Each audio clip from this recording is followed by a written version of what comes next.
The Wedding and Portrait Photography International is held each year in Las Vegas, Nevada. This is my first time attending WPPI and my coverage is brought to you by B&H Photo. B&H have the largest range of photography equipment in-store and online. Check them out, links are in the description below.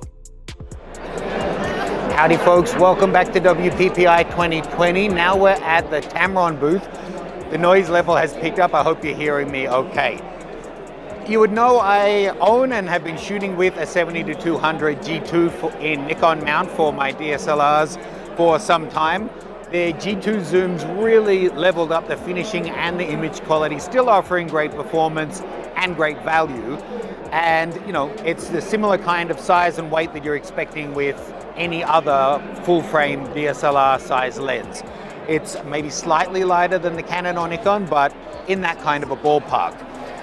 Since then, they've been bringing out some more interesting stuff. So this is a 70-210. You can see the length difference is something, the width is something even more, but it's significantly lighter. So this is an f4, but still at 210 f4, you're getting pretty good separation, a nice soft background, and these come in at a much cheaper price. Now, I did a demo video for Tamron on this guy back in the day with Steph. This is the 35-150. Now it is a variable aperture lens. It's an f2.8 to f4, but it was kind of the first that I had seen like that it's almost an all-in-one travel. Well, for a lot of people, you can do everything with this. 35 on the wide end at f2.8, all the way through to 150 at f4. So it does slow down, but it's not like one of those 3.5 to 6.3 kind of aperture lenses. And these are $800, I think, on sale at the moment for the show. A great option. Now, they've just announced this guy, which I'm really interested in getting in to test out properly.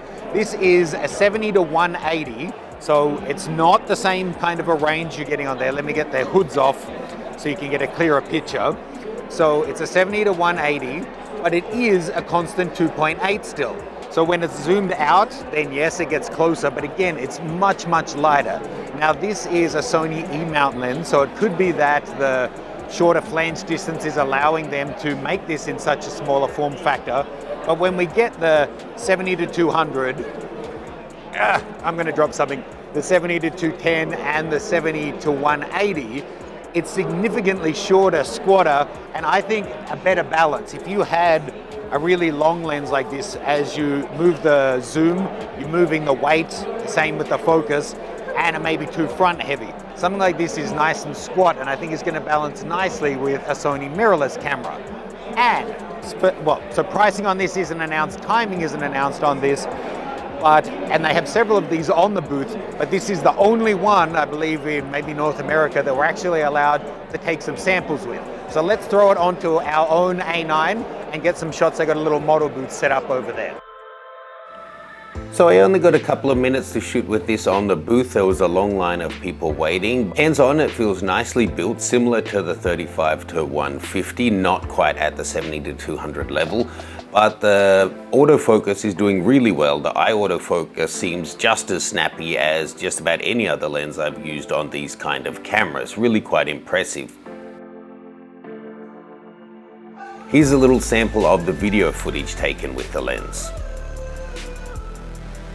Lately, Tamron have been doing a great job of putting out these lenses that offer really good image quality, but at a much better price than some of the other offerings.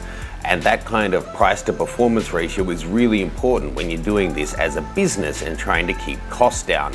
Let's take a look at some of the images and leave me a comment if you'd like to see me get this in to test out properly and show you in more detail.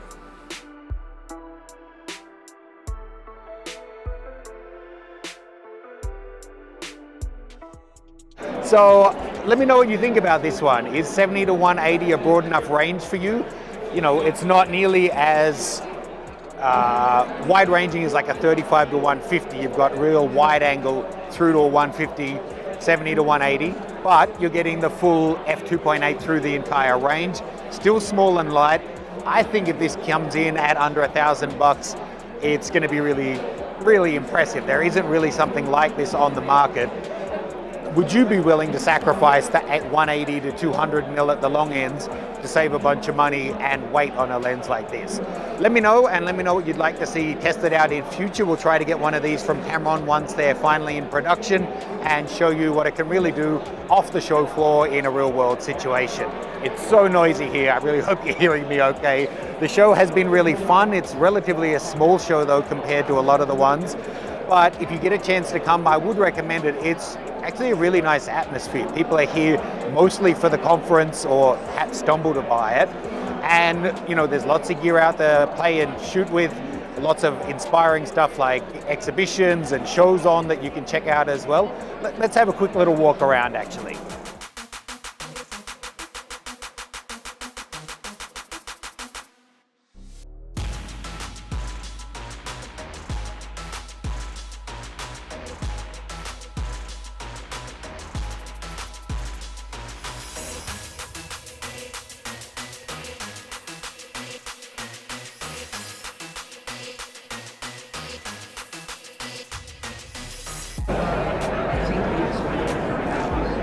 Shooting mirrorless, you forget how cumbersome film really was.